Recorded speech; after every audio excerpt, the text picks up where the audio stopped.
मिल्कीपुर में उपचुनाव हो रहा है और समाजवादी पार्टी से प्रत्याशी अजीत प्रसाद हमारे साथ मौजूद हैं। सर, बहुत बहुत स्वागत है भारत समाचार पे आपका। बहुत बहुत धन्यवाद कि आप यहाँ पर आए अयोध्या धाम की धरती पर और आपने मुझे बोलने का मौका दिया। सर, पहला सवाल ये है कि अभी यहाँ पर उपचुनाव हो रहे हैं। मिल्कीपुर में आपके सामने कितनी बड़ी चुनौती, हालांकि आपके पिताजी भी यहाँ से विधायक रहे हैं और अभी उनके रिजाइन करने के बाद ही से यहाँ पे चुनाव हो रहा है, लेकिन कितनी बड़ी चुनौती देख रहे हैं भारतीय जनता पार्टी के सामने? देखिए, समाजवादी पार्टी पूरी तरीके से तैयार है। अखिलेश यादव जी की साइकिल पूरी तरीके से तैयार है। जैसे अभी जो 2024 में लोकसभा का चुनाव हुआ अयोध्या धाम की धरती ने पे यहाँ पे सम्मानित जनता ने श्री अवधेश प्रसाद जी यहाँ से सांसद चुने गए और भारतीय जनता पार्टी को आईना दिखाया। उसी तरह जो उपचुनाव हो रहा है मिल्कीपुर में, मिल्कीपुर की महान जनता पूरी तरीके से तैयार है और फिर से इन विरोधियों को आईना दिखाने का काम करेगी और यहाँ पे समाजवादी पार्टी बहुत बड़े अंतर से चुनाव जीतने जा रही है। उपचुनाव हुए पहले भी 9 सीटों पर उपचुनाव हुए, जिसमें से 2 सीटों पर महज समाजवादी पार्टी जीत पाई। एक नसीम सोलंकी की सीट और दूसरी करहल, जिस पे से तेज प्रताप यादव विधायक हैं। बाकी सारी सीटें समाजवादी पार्टी हार गई। तो यहाँ पर भी उसी तरह की कोई चुनौतियाँ हैं जैसे दूसरी सीटों पर रही हैं? देखिए, मैं आपके चैनल के माध्यम से बताना चाहता हूँ, जैसे 10 उपचुनाव होने थे जिसमें से 9 उपचुनाव हुए और भारतीय जनता पार्टी ने अपने पूरे तंत्र लगा के, पुलिस प्रशासन लगा के वहाँ पे वोटरों को वोट डालने नहीं दिया। लेकिन मैं बताना चाहता हूँ, ये स्वर्गीय मित्रसेन यादव जी की धरती है, अवधेश प्रसाद जी की धरती है।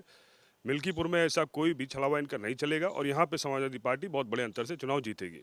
तो प्रशासन को डर है आपको कि प्रशासन जो है वो इस तरह से यहाँ भी कदम उठा सकता है, जिस तरह के आरोप कुंदरकी में लगाए गए अखिलेश जी की तरफ से, जिस तरह के आरोप कटहरी के चुनाव के लिए लगाए गए, तो क्या इस तरह से यहाँ भी किसी तरह की आशंका है, आप लोग महसूस कर रहे हैं? देखिए, हमारे राष्ट्रीय अध्यक्ष श्री अखिलेश यादव जी ने भी परसों जो है सोशल मीडिया के माध्यम से ट्वीट किया, जैसे यहाँ पे जितनी भी नियुक्ति हुई है उसमें पीडीए सिर्फ और सिर्फ 3% है और सामान्य जातियाँ ही हैं। तो हम लोग को समाजवादियों को सामान्य से कोई गुरेज नहीं है, लेकिन हम चाहते हैं चुनाव आयोग से, आपके चुनाव चैनल के माध्यम से, मिल्कीपुर का जो उपचुनाव होने जा रहा है वो निष्पक्ष हो।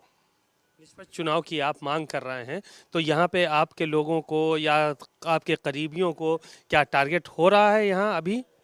देखिए, मैं फिर से कहना चाहता हूं कि मिल्कीपुर में जितने समाजवादी पार्टी के मजबूत कार्यकर्ता हैं उनके ऊपर दबाव बनाया जा रहा है, उनके ऊपर झूठे मुकदमे लिखे जा रहे हैं। वो पूरी लिस्ट है, अगर आप कहोगे तो मैं आपके चैनल को दे दूंगा।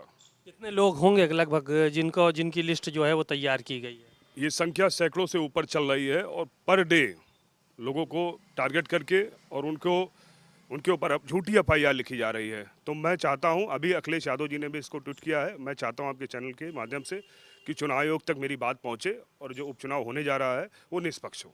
अच्छा, चुनाव में एक चीज़ और देखी जाती है कि मुद्दे अहम होते हैं।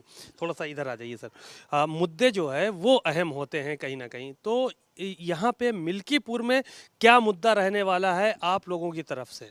देखिए, मैं बताना चाहता हूं कि योगी आदित्यनाथ जी जो प्रदेश के मुख्यमंत्री हैं, उन्होंने स्वयं प्रभार संभाला हुआ है मिल्कीपुर का और उन्होंने पूरी कैबिनेट उतार दी है। और मुद्दा जो है सबसे बड़ा है वो छुट्टे जानवरों का है। अगर आप रिपोर्ट जाओगे करने तो आप देखोगे कि वहाँ पे छुट्टे जानवरों से कितने किसानों की जान गई, लेकिन इस सरकार के मंत्री, विधायक या स्वयं मुख्यमंत्री ने कभी सुध नहीं लिया। तो मैं चाहता हूँ कि मेरी आवाज़ जब आप पहुँचे इन पर तो ये उस परिवार से मिलने ज़रूर जाएँ, उनका सुख दुख किस हालत में आज वो हैं ये ज़रूर देखने जाएँ। तो संविधान का मुद्दा जो चला था लोकसभा चुनाव में, क्या वो मुद्दा अभी भी कायम है या वो ख़त्म हो गया है यहाँ पे मिल्कीपुर और अयोध्या से? देखिए, ये भारतीय जनता पार्टी की जालिम सरकार धीरे धीरे डॉक्टर भीमराव अंबेडकर जी ने जो संविधान बनाया था इसको धीरे धीरे ख़त्म कर रही है और ये छलावा सारे लोग जान चुके हैं। मिल्कीपुर की महान जनता भी जान चुकी है और सिर्फ अखिलेश यादव जी की साइकिल को देख रही है और साइकिल की रफ्तार पर डे बढ़ती जा रही है। इसी में मैंने कल देखा कि बगल के जो प्रभारी मंत्री बने हैं बौखलाहट में आके उल्टा सीधा बयान दे रहे हैं। तो जब मेरी बात उन तक पहुंचेगी तो फिर से 8 तारीख को देखें। बयान ऐसा दे दिया? देखिए, मैं कहना नहीं चाहता हूं, लेकिन आप देख लेना, उनको 8 तारीख को फिर से महान जनता जो है आईना दिखाएगी और बौखलाहट उनकी खत्म हो जाएगी। नहीं तो क्या उन्होंने ऐसा बयान दे दिया सर, यही जानना चाह रहे हैं। देखिए, आप सोशल मीडिया पे हैं, आप चैनल से जुड़े हुए हैं तो आप देख सकते हो, लेकिन वो सिर्फ और सिर्फ ये दर्शा रहा है उनकी बौखलाहट कि मिल्कीपुर में कितने बड़े अंतर से समाजवादी पार्टी सरकार जीतने जा रही है। अवधेश प्रसाद के बेटे अजीत प्रसाद, इनकी अपनी आइडेंटिटी है कि वो अवधेश प्रसाद के बेटे हैं। कई लोग और भी यहाँ पर समाजवादी पार्टी से टिकट मांग रहे थे, वो लोग नाराज़ तो नहीं है आपके टिकट आप आने से, और विरोध तो नहीं हो रहा है आपका अंदर खाने? देखिए, मिल्कीपुर विधानसभा मेरे लिए कोई नई नहीं है। मेरा जो है यहाँ पर 2008 से आना जाना है और मैं सबके सुख दुख में खड़ा रहता हूँ। और रही बात, टिकट तो बहुत लोग मांगते हैं, लेकिन वो सारे लोग आज समाजवादी पार्टी के साथ हैं और सारे लोग चाहते हैं कि यहाँ से समाजवादी पार्टी बड़े अंतर से चुनाव जीते। अजीत प्रसाद का विवाद भी कुछ दिन पहले हुआ था, और विवाद जो है वो काफ़ी सोशल मीडिया पे चर्चा में भी रहा, तो क्या इन सब विवादों का भी कोई चुनाव में फ़र्क पड़ रहा है? देखिए, मैं आपके चैनल के माध्यम से बताना चाहता हूँ, जिस समय मेरे ऊपर एफआईआर लिखी गई, अपहरण का मुकदमा लिखा गया, उस समय राजेंद्र चौधरी जी जो हमारे गार्जियन स्वरूप थे, आज वो इस दुनिया में नहीं है, मैं उनकी मिट्टी को कांधा दे रहा था। उस समय उन्होंने मुझ पे अपहरण का केस लिखा।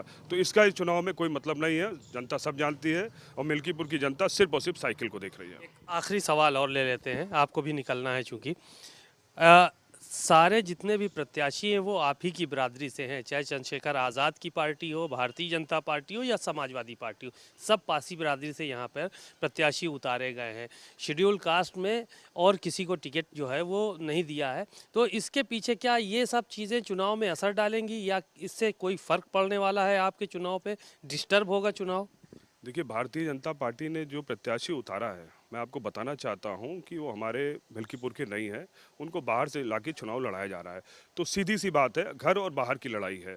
और रही बात जात बिरादरी की, तो समाजवादी पार्टी ने कभी किसी जात बिरादरी को व्यक्तिगत तौर पर नहीं देखा है। सर्व समाज जो है समाजवादी पार्टी के साथ है और समाजवादी पार्टी, मैं पुनः कहना चाहता हूँ, यहाँ पे बहुत बड़े अंतर से चुनाव जीतेगी। चलिए, धन्यवाद। अजीत प्रसाद जी, जो कि मिल्कीपुर से समाजवादी पार्टी के प्रत्याशी हैं, बहुत सारी बातें उन्होंने कही और चुनाव जीतने का दावा किया। कैमरामैन मेहदी हसन के साथ सीमाब नकवी, भारत समाचार, अयोध्या।